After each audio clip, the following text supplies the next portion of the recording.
歡迎來到新興消息頻道，請訂閱頻道，所以大家不要錯過當天最熱門的新聞。我們今天的時事通訊包括以下內容：白鹿在跑男縮後排被罵，這才是20+女孩拒絕無效社交的清醒。成年人的社交算計在綜藝裡被放大，白鹿的圈子很小但夠用，范丞丞的職場是端水，鄭愷懶於偽裝的疲倦真人秀不過是鏡中我們的影子，別在表演裡找真相，圖個樂就好。奔跑吧天路篇最令人痛心點，不在誰和誰鬧彆扭，而在於它像一面鏡子，把我們這些成年人那點社交的小算計，清清楚楚地映照出來。那些彈幕裡吵得熱火朝天的真情與工作，根本就不是非此即彼的選擇題。當范丞丞圍着宋雨琦轉的時候，彈幕罵他馬屁精，可姐妹們好好思考一下，這不就是我們在公司團建時，對着能決定分組名單的領導使勁輸出彩虹屁的自己，不過就是綜藝的效果罷了。如果誰要是太認真，誰就輸了。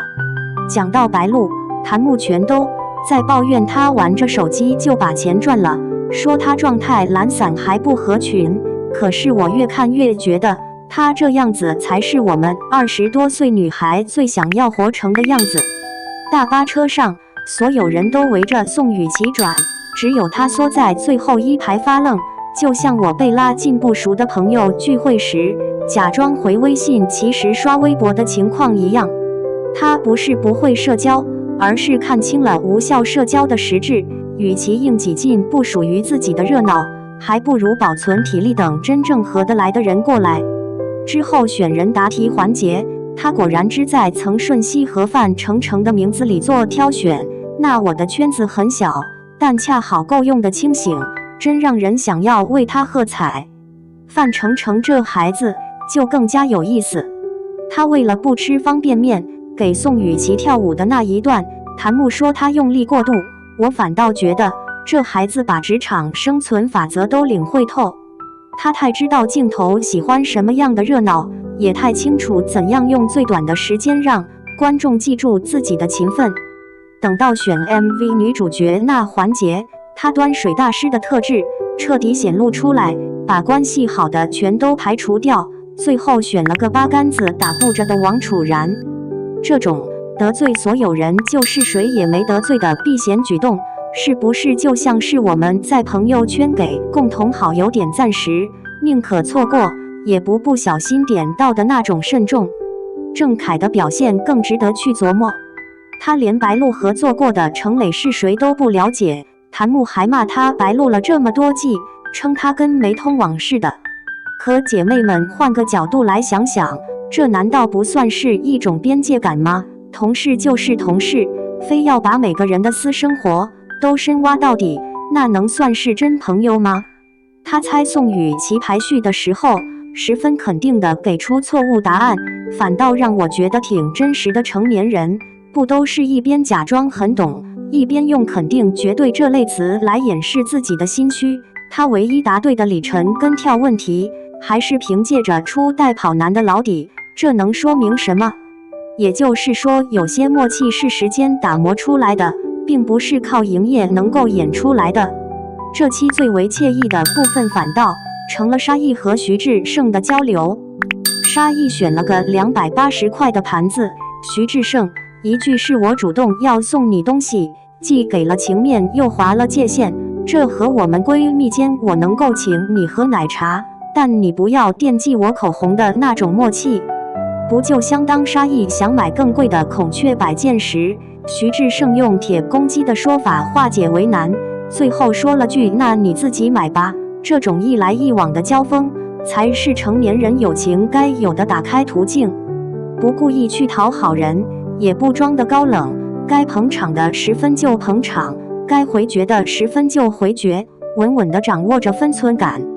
歸根結底，我們對真人秀的期望本身就有那麼點不尋常，總是盼望着看到沒有缺陷的真情，卻忽略了鏡頭本身就是最拿手表演的。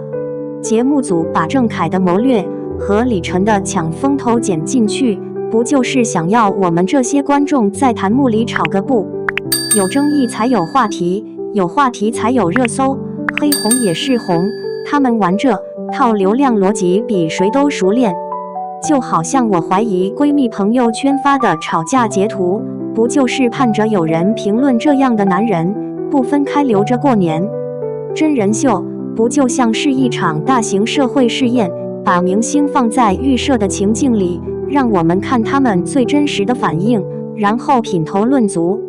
同樣是真人秀，可話再說回來，為什麼周深、白鹿、范丞丞就能一直保持好口碑？關鍵在於他們清楚，觀眾想看的從來不是完美偶像，而是真實卻有尺度的普通人。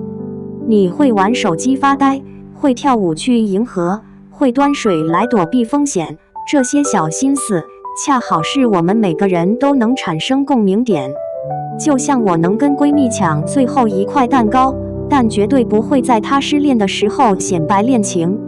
節目裡的他們不過是把我們在辦公室裡，在朋友聚會中那些說不出口的算計和偽裝，完完全全的演給我們看罷了。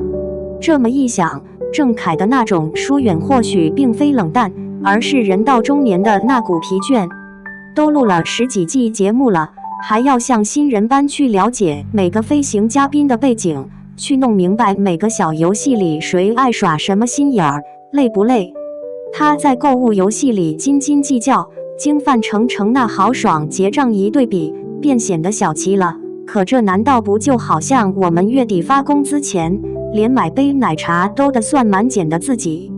在成年人的世界裡，誰不是一邊計較着幾分幾毛的，一邊又豔羨着別人大手大腳花錢的？真人秀把這點小心思放大，反倒讓我們能看見自己的影子。